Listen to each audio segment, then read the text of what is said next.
વડોદરામાં પોલીસ દ્વારા કાર્યવાહી 1.34 કરોડથી વધુની કિંમતના વિદેશી શરાબના જથ્થા પર બુલડોઝર ફેરવી દેવાયું।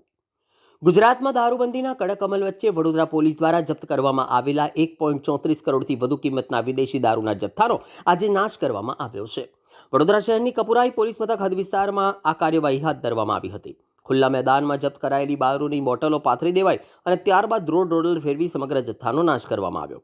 આ પ્રક્રિયા દરમિયાન ઉચ્ચ પોલીસના અધિકારીઓ હાજર રહ્યા હતા અને સંપૂર્ણ વિડીયોગ્રાફી સાથે આ કાર્યવાહી કરવામાં આવી હતી, જેથી મુદ્દામાલનો કોઈ દુરુપયોગ ન થાય।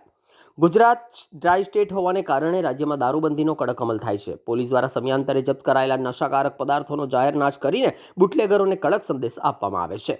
આ પ્રકારની કાર્યવાહીથી પોલીસ સ્ટેશનના મુદ્દામાલ રૂમમાં જગ્યા ખાલી થાય છે, તેમજ કાયદો અને વ્યવસ્થાની કડક અમલવારીની છબી પણ વધુ મજબૂત બનતી હોવાનું પોલીસ સૂત્રોએ જણાવ્યું હતું। અત્યારે કપુરાઈ પોલીસ હદ વિસ્તારમાં ઝોન 3ના કપુરાઈ, પાણીગેટ, મકરપુરા અને માંજરપુર આ 4 પોલીસ સ્ટેશનમાં છેલ્લા 2 મહિનામાં દાખલ થયેલા 69 ગુનાના 1,34,00,000થી પણ વધારેના મુદ્દામાલનો નાશ કરવામાં આવી રહ્યો છે, જેમાં 38,000થી પણ વધુ બોટલોનો અત્યારે નાશ કરવામાં આવી રહ્યો છે।